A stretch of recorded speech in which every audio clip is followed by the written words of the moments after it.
Good morning my dear student, जय श्री कृष्णा, राधे राधे। आपके अपने YouTube channel Goyal English class में आपका स्वागत करता हूं। आज मैं न्यू सीरीज स्टार्ट करने जा रहा है आर्टिकल्स, और इसके अप्रोक्सीमेटली मैं आपको 100 क्वेश्चन सोल्व करा रहा हूँ। टॉप 100 क्वेश्चन जो फ्रीक्वेंटली एग्जाम पूछे गए और एग्जाम्स में क्या मिस्टेक हो रही है आर्टिकल्स को लेके और किस तरह आपको ऑप्शन एलिमिनेट करना है।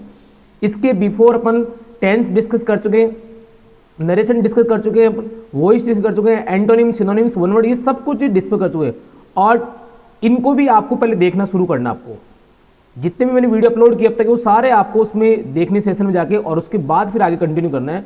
और इसी सीक्वेंस में आज एक न्यू सीरीज स्टार्ट करें आर्टिकल्स की। बहुत सारे स्टूडेंट डिमांड है सर आर्टिकल की प्रैक्टिस कराओ मैं, और एक्चुअली मैंने देखो पहले बताया आपको, आप टॉपिक कितना ही पढ़ लो, रूल कितने भी याद कर लो, रूल स्टूडेंट को कभी एग्जाम में याद नहीं रहेंगे, उसको प्रैक्टिस से ही क्वेश्चन सोल्व कर पाएगा एग्जाम में। तो उसी सीरीज को ध्यान में रखते हुए जितनी भी अपकमिंग एग्जाम है, सीटी, ग्रेजुएट लेवल 10+2, आपका रीट मेंस, आपका सेकंड ग्रेड, जितनी भी एसएससी, बैंक, जितनी भी अपकमिंग एग्जाम्स हैं, एलडीसी हाई कोर्ट, ये एलडीसी जो भी आपके स्टेनोग्राफर, जितनी भी एग्जाम्स हैं उनको टारगेट करके और ये चैप्टर शुरू किया जा रहा है। और इस प्रैक्टिस में बहुत ही शानदार प्रैक्टिस कराऊंगा आपको मैं, किस तरह ऑप्शन आपको एलिमिनेट करने एग्जाम में। मेन इंपॉर्टेंट वो थी, कई बार अपना रूल्स हम डायरेक्ट रूल अप्लाई करते हैं जबकि वहाँ पर रूल काम ही नहीं कर रहा, वहाँ एक जनरल सेंस काम कर रहे हैं। तो वो सारी बातें डिस्कस करेंगे सेशन में। तो स्टार्ट करते हैं बिना कोई टाइम वेस्ट किए।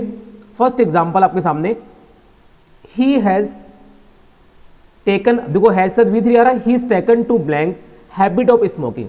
अब देखो ध्यान देना है कि यहाँ पे एक फॉर्मेट बन रहा है नाउन ऑफ नाउन वाला आपके पास में। हैबिट नाउन है, ऑफ आगे स्मोकिंग नाउन है, और नाउन ऑफ नाउन के फॉर्मेट में आप आर्टिकल क्या यूज कर सकते हो, द यूज करते हो। डेफिनेटली आपका ए हट जाएगा, एन हट जाएगा, क्रॉस हट जाएगा, और आपका राइट आंसर क्या आएगा, द। देखो प्रैक्टिस सेशन में क्या होता है, रूल भी आपके रिकॉल हो जाएंगे, रिवाइज हो जाएंगे। प्रैक्टिस सेशन का ही बहुत बड़ा रोल होता है अपने आप में। और पेपर ऑब्जेक्टिव, ऑब्जेक्टिव प्रैक्टिस करनी चाहिए, सब्जेक्टिव नहीं करनी चाहिए। जैसा पेपर वैसे ही प्रैक्टिस करो आप उसकी, है ना। चलते आएंगे तो नाउन ऑफ नाउन जहां फॉर्मेट बनता है अपन द यूज करेंगे वहां। नाउन ऑफ नाउन में चीजें और ध्यान रखनी होती है। नाउन ऑफ नाउन से पहले अ और एन भी आता है। बहुत से स्टूडेंट रट लेते इस बात को। ये कब आता है, जब वो नाउन कलेक्टिव होती है, समूह वाली होती है। जब वो नाउन कलेक्टिव फॉर्म में होती है, समूह वाली होती है, ग्रुप वाली होती है, समूहवाचक। आर्मी आ गया, टीम आ गया, जूरी आ गया, कैबिनेट आ गया, फैमिली आ गया, तो फिर वहां नाउन ऑफ नाउन से पहले द नहीं अ और एन आएगा। और अ और एन का डिफरेंस साउंड के अकॉर्डिंग करेंगे। अ आता है कॉन्सोनेंट साउंड से पहले, व्यंजन कह दो आप, और एन आता है आपका वोवल साउंड से पहले। क्लियर दोस्तों, ये सारा फंडा मैंने साथ में क्लियर कर दिया। अब आपको रूल पढ़ने की रिक्वायरमेंट ही खत्म हो गई आपकी। आपका प्रैक्टिस रूल सारा रेडी हो गया कि नाउन ऑफ नाउन से पहले द आता है, नाउन ऑफ नाउन से पहले अ और एन भी आता है। और नाउन ऑफ नाउन से पहले अ और एन एक ही केस में आता है जब वो नाउन कैसी हो, कलेक्टिव नाउन हो, समूह वाली, ग्रुप वाली नाउन हो। और अ आइए कॉन्सोनेंट साउंड पहले, और एन आता है वोवल साउंड से पहले। आप क्लियर दोस्तों। Next second example, yesterday I went to blank hospital to see my sick friend. ध्यान देना इसमें, hospital, school, college, church, temple, mosque, library, prison, bed, इनसे पहले दो शर्तें, इनसे पहले जीरो आर्टिकल भी आता है और द भी आता है। जीरो आर्टिकल कब आता है, जब इनका यूज आप कर रहे हैं प्राइमरी पर्पज के लिए। मतलब हॉस्पिटल आप जा रहे, बीमार होकर जा रहे हैं तो ऑब्वियसली बात है प्राइमरी पर्पज हुआ आपका, और किसी बीमार व्यक्ति से मिलने जा रहे हैं तो आपका पर्पज हुआ वहाँ पर सेकेंडरी। और यहाँ पे जो सेंस आ रहा है वो आपका बीमार फ्रेंड से मिलने गए आप, डेफिनेटली आपका आंसर क्या होगा, द। इसका क्या मीनिंग आ रहा है इस बात का कि school, college, church, temple, hospital, library, prison, bed, इन सब का यूज प्राइमरी सेकेंडरी बात है। प्राइमरी पर्पज में करेंगे जीरो आर्टिकल, और सेकेंडरी पर्पज में होगा द। और प्राइमरी पर्पज मतलब था जो चीज जिसके लिए बनी आप उसी पर्पज से जाएंगे तो ऑब्वियसली प्राइमरी पर्पज होगा आपका, और उसके बियॉन्ड, उसके अदर वे में जाएंगे तो वहां पे पर्पज होगा सेकेंडरी। अब यहाँ खुद बीमार नहीं हुए आप, बीमार फ्रेंड से मिलने गए आप, डेफिनेटली द आ जाएगा। थर्ड एग्जाम्पल आपका, his father was going to school. मैंने अभी कहा स्कूल से पहले क्रॉस भी आता है, द भी आता है, ए और एन तो आएगा नहीं। अब बात थी सी या डी, तो ऑब्वियसली जब फादर जाएंगे तो उनका पर्पज कौन सा होगा, सेकेंडरी। फादर पढ़ने थोड़ी जा रहे हैं, फादर किसी काम से फीस जमा कराने, कंप्लेन करने, या पीटीएम मीटिंग में अटेंड करने, कुछ भी किसी अदर काम जाएंगे, वो उनका प्राइमरी पर्पज नहीं है, उनका पर्पज सेकेंडरी होता है। डेफिनेटली आपका ऑप्शन डी कट हो गया, सी आपका करेक्ट ऑप्शन हो गया। अब देखो प्रैक्टिस के साथ साथ रूल भी रेडी हो गया कि school, college, church, temple, mosque, hospital, library, prison और बेड, ये 7-8 वर्ड है। इनके यूज दो तरह से होता है डिक्शनरी में, प्राइमरी और सेकेंडरी पर्पज। प्राइमरी पर्पज में जीरो आर्टिकल आता है, क्रॉस आता है, नन ऑफ दीज कह दो आप, और सेकेंडरी पर्पज में आपका आंसर द लगता है। और यहाँ फादर का स्कूल जाने का पर्पज सेकेंडरी था, प्राइमरी नहीं था, पढ़ने नहीं जा रहे, वो किसी काम से जा रहे हैं, अदर वे में जा रहे हैं, द लग जाएगा। Fourth example, he looks as stupid as owl. Sound देखना आपको ऑब्वियसली बात है, नो आर्टिकल नहीं आएगा, आउल का साउंड आ रहा है वोवल साउंड, और अभी मैंने कहा वोवल साउंड से पहले आंसर क्या होता है, एन होता है। आपको उस नाउन का साउंड रीड करना है, साउंड का रोल है सारा अ और एन में, और यदि साउंड कॉन्सोनेंट होता है हमारा तो डेफिनेटली आपका आंसर ए होता है।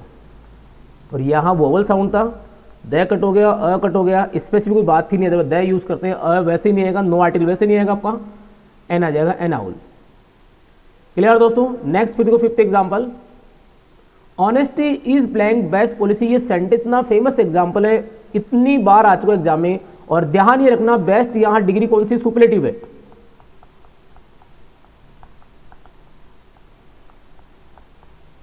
और सुपरलेटिव डिग्री से पहले आर्टिकल द यूज करते हैं, अ हट जाएगा, एन हट जाएगा, क्रॉस हट जाएगा, द। और ऑनेस्टी से पहले जीरो आर्टिकल है, ऑनेस्ट में कुछ नहीं आएगा। रीजन, ऑनेस्टी आपका एब्स्ट्रैक्ट नाउन है, बहाव सिंह है, इसको काउंटेबल नहीं है, अनकाउंटेबल फॉर्म में होते हैं, और अनकाउंटेबल नाउन से पहले जीरो आर्टिकल आता है। ये ऑनेस्ट से पहले ब्लैंक होता है, क्रॉस लगाते हैं, और बेस्ट से पहले ब्लैंक है तो डेफिनेटली द आ जाएगा। बेस्ट यहाँ डिग्री कौन सी है, सुपरलेटिव डिग्री है। दोस्तों प्रैक्टिस सेशन बहुत इंपॉर्टेंट होता है। अब इसकी इंपॉर्टेंस बहुत कम बच्चे जानते हैं, जो जानते हैं उनको पता है कि इसकी वैल्यू क्या होती है। आप थ्योरी चैप्टर कितना ही पढ़ लो, प्रैक्टिस नहीं करोगे कोई मतलब नहीं, इस बात कोई मजा ही नहीं आएगा आपको, मैं कह रहा हूँ। और इसीलिए छोटे छोटे सेशन, बहुत ही छोटे छोटे सेशन, 10-10 12-12 मिनट सेशन है, टाइम भी सेव हो जाएगा आपका, बहुत बड़ा आपको लॉन्ग टाइम खर्च नहीं करना, और रूटीन से आप कर लेंगे आराम से, एक एक टॉपिक सॉलिड हो जाएगा आपको। 10 मिनट करवा 10 सेशन, आपको नरेशन 10 सेशन कर, वॉइस सेशन करवा दिए, ऐसे आर्टिकल में 10 सेशन कराने वाला आपको, इससे आर्टिकल सॉलिड हो जाएगा आपका। और एक्स्ट्रा और प्रैक्टिस चाहिए तो मैंने प्ले स्टोर से आप ऐप डाउनलोड कर लो, गोयल इंग्लिश क्लासेस का लिंक दिया हुआ अपने चैनल के डिस्क्रिप्शन बॉक्स में, और वहाँ पे ई बुक पार्ट 1 पार्ट 2 और ये सब चीज़ गिवन है वहाँ पे, कि आपको मार्केट में कहीं भी कंटेंट के लिए जाना नहीं पड़े, और एक ऑथेंटिक मैटर मैंने वहाँ अवेलेबल करा दिया विद वीडियो सॉल्यूशन साथ में। चलो आगे बढ़ते हैं। Your idea may not be true in dash large number of cases. अब देखो होता है क्या, यहाँ पे आप इसको समझाओ नाउन ऑफ नाउन, ऐसी अक्सर गलती होती है एग्जाम में, और बहुत से स्टूडेंट द लगा देंगे, जब ध्यान देने वाली बात है, the large number of word dictionary में नहीं है, ये फॉर्मेट नहीं है डिक्शनरी के अंदर। फॉर्मेट सिर्फ क्या बनता है, अ लार्ज नंबर ऑफ। ये चीज रिमाइंड रखनी है आपको कि द लार्ज नंबर वर्ड ही नहीं है डिक्शनरी के अंदर। द कट हो गया, एन तो वैसे ही नहीं आएगा, नॉट नहीं आएगा, आपका आंसर होगा अ लार्ज नंबर ऑफ केसेस। तो नाउन ऑफ नाउन देखते ये नहीं कि आपने दही लगा दिया, आपको वहां और भी रिमाइंड, और ये सबकी प्रैक्टिस से स्ट्रॉन्ग होगी हमारी, कि the large number of word ही नहीं है डिक्शनरी में, अ लार्ज नंबर होता है, a number of the number of होता है, या फिर अ लार्ज नंबर ऑफ होता है आपका। 7th example, you can't let the country go to blank. अब देखो ध्यान देना, ये अपना फ्रेज है, बहुत सारे इडियम फ्रेज है जहां पे आर्टिकल्स प्रेजेंट को यूज ही करने होते हैं, वहां पे कोई लॉजिक नहीं है। ये फ्रेज है गो टू द डॉग्स, और इसका मतलब होता है बर्बाद होना, रूइंड, बर्बाद होना। अब देखो क्या होता है चीजें, देखो लैंग्वेज बहुत बड़ा पार्ट, लैंग्वेज जीके की सेम स्टोरी है, आपको कंटेंट मसाला बहुत याद रखना पड़ता है, वो प्रैक्टिस से याद कर सकते हैं या फिर बार बार रिकॉल रिवाइज करके याद कर, वो चॉइस आपकी होती है। प्रैक्टिस से याद करना है कि थ्योरी पढ़ पढ़ के याद करना है। अब बात थी यहाँ, अब जिसको ये पता है ये फ्रेज है go to the dogs, other बहुत से स्टूडेंट डॉग्स तो प्लूरल है, ए और एन तो वैसे नहीं आएगा, बिल्कुल नहीं आएगा, ए और एन नहीं आएगा। अब बात ही नो आर्टिकल है द, तो मोस्ट स्टूडेंट यार नो आर्टिकल करेंगे, जबकि एक्चुअल में आंसर क्या होगा इसका, the go to the dogs. ये फ्रेज है रूइंड, बर्बाद होने बोलते हैं go to the dogs. Clear दोस्तों। नेक्स्ट आगे बढ़ते हैं, 8 एग्जाम्पल। तो थोड़ा सा अपन को एक्स्ट्रा नॉलेज लेना है, प्रैक्टिस के साथ साथ थोड़ी सी थ्योरी पढ़नी पड़ेगी, ये नहीं कि सिर्फ प्रैक्टिस से काम चल जाएगा, आपको चैप्टर्स की थ्योरी पता होनी चाहिए थोड़ी सी, मतलब एक बार कहीं थ्योरी पढ़ी तो फिर प्रैक्टिस की नीड आपको सिर्फ, फिर बार बार गाइड बार बार रूल पढ़ने नीड नहीं होती फिर हमें। Dash milk is good for health, milk obviously बात है अनकाउंटेबल है,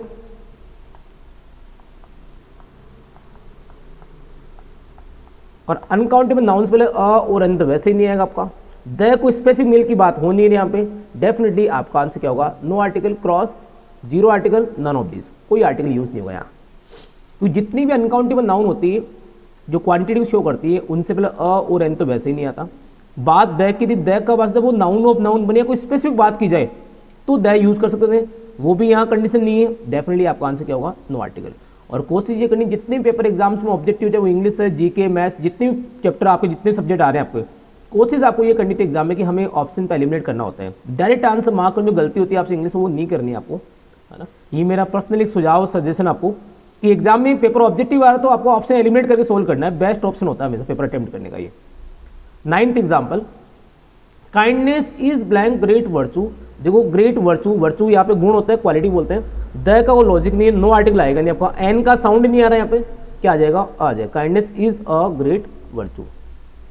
कि दयालु तो एक अच्छा गुण होता है, एक अच्छी क्वालिटी होती है ना, एक गुड वर्चू होता है। नेक्स्ट और लास्ट क्वेश्चन आज के सेशन का, आज का MLA is no dash historical film. अब देखो चक्कर क्या पड़ता है, ये एच वाले जो वर्ड होते हैं कई जगह म्यूट कई जगह साउंड आता है, जबकि यहां इसका साउंड आ रहा है हिस्टोरिकल। अब मैं क्या ही बताऊंगा, मार्केट में ऐसे ऐसे टीचर भी पढ़ा रहे हैं जो गलत ही रीड करवा दिया इस चीज़ को, उसका इफेक्ट भी स्टूडेंट पढ़ रहा है एग्जाम का। एच वाले वर्ड आपका hour, honest, honorary, honourable, heir, वो सब वर्ड म्यूट है, बट हिस्टोरिकल वर्ड में है साउंड आ रहा है, इसमें अ साउंड नहीं आ रहा। पहले बात तो म्यूट नहीं है, ये है साउंड आ रहा है। हिस्ट्री वर्ड पढ़ते हैं, हिस्ट्री नहीं होता वो, और उसके बिहाफ पे आपका आंसर क्या होगा, यहाँ पे आ जाएगा, एन कट हो जाएगा, नो आर्टिकल द। मैंने कई जगह केसेस में देखा है, कई जगह यूट्यूब क्लासेस पे देखा है कि वहाँ पे एन भी आंसर बता रखा है स्टूडेंट को। अब ये इस तरह की जो प्रॉब्लम्स क्रिएट होगी, ये बड़ी प्रॉब्लम हो जाएगी एग्जाम में जाके, आपको बहुत बड़ा लॉस हो जाएगा। तो हिस्टोरी वर्ड जो वर्ड आपका हिस्टोरिकल वर्ड जो आ रहा है यहाँ पे, वो आपका एज ए कॉन्सोनेंट साउंड दे रहा है आपको, और कॉन्सोनेंट साउंड में आपका आंसर क्या आ जाएगा, आ जाएगा। क्लियर दोस्तों, तो ये अपन ने आज की क्लास 1 या सेशन 1 में 10 इंपोर्टेंट डिस्कस की। अगेन अपन कल मिलेंगे और उसमें फिर मैं 10 क्वेश्चन लेके आऊँगा, तब तक आप इन 10 में बहुत अच्छे से रेडी कर लो अपने। आई होप ये सब चीज़ें एग्जाम ओरिएंटेड होगी, और मैंने पूरा मैटर आपको सिलेक्टेड कंटेंट आपको प्रोवाइड कराने की कोशिश की यहाँ पे। Okay, thank you, take care, bye bye.